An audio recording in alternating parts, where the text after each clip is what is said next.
On demande ici de vérifier l'identité cotangente carré A plus cotangente exposant 4 de A. Vous voyez que c'est la somme de deux cotangentes, l'une au carré, l'autre exposant 4, qui deviennent différence. Qui deviennent différence en conséquente. Simplement, les exposants vont, je veux dire, on aura un 4 d'un côté et 2 de l'autre, mais on aura un 4 aussi et 2 de l'autre côté. Alors, pour que ce soit, voilà, ici, comme on additionne des valeurs, ici, l'exposant le plus grand, il est là, on va soustraire ici des valeurs. Voilà. Et ça, c'est égal, il y a une égalité. Alors, ici, je donne un timing de 1 minute. Une fois que vous mettez le tempo, voilà, vous commencez à compter à partir de 0. Voilà, quand vous avez mis 1 minute, dépasser la minute, c'est plus bon. Hein. Je vous le dis tout de suite, parce que c'est une histoire de connaître ces formules et pas de démontrer quoi que ce soit. Quoi qu'on peut démontrer ce qu'on veut avec ça, mais le tout, c'est d'aller vite, parce que vous devez connaître vos formules. La trigonométrie, c'est une connaissance, voilà, de base des formules. Et donc, comment résoudre ceci? Bon, on peut partir de la gauche pour arriver à droite, ou on peut partir de la droite pour arriver à gauche. Moi, j'ai choisi mon chemin, c'est-à-dire que je vais partir de la gauche pour arriver à droite.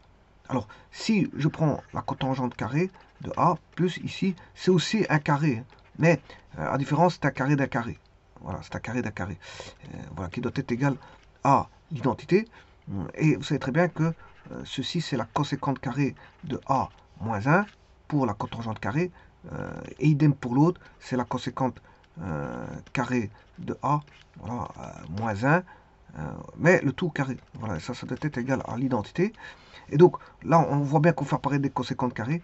On aura conséquente 4 de A, euh, pas pour celui-là, pour l'autre là-bas, conséquente 4 de A, moins 2 fois conséquente carré de A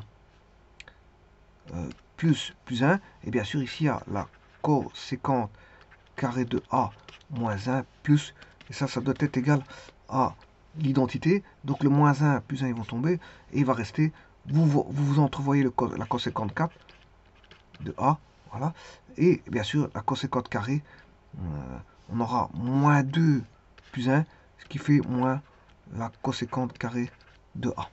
Voilà, et c'est terminé. Voilà, donc l'identité bien vérifiée. Donc vous voyez que c'est l'usage de formule. Alors je rappelle que 1 plus tangente carrée de A, ben, au dénominateur on a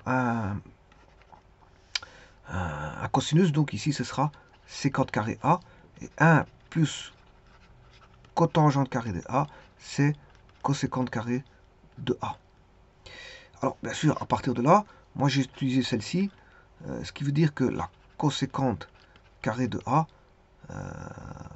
moins 1, vaut la cotangente carré de A. Voilà, et c'est ce que j'ai utilisé. Conséquente carré de A moins 1.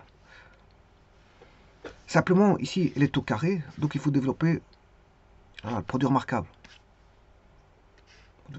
Après, vous serez. Donc, il faut le faire en moins d'une minute. Hein. Si vous êtes au-dessus d'une minute, quand le gong il sonne, c'est fini. Vous ne pouvez plus continuer. C'est comme ça. C'est la règle. La règle ici, il y a une règle basée sur un timing. Un timing, une temporisation. Donc, vous devez respecter la temporisation qui est donnée d'une minute. Donc, si vous dépassez la temporisation, c'est mauvais. Pourquoi? Parce que vous devez connaître les formules, utiliser à bon escient les formules rapidement.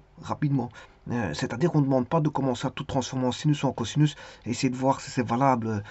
Voilà, parce que vous allez perdre votre temps, alors que la réponse est beaucoup plus simple. Elle arrive en moins d'une minute. Je vous remercie.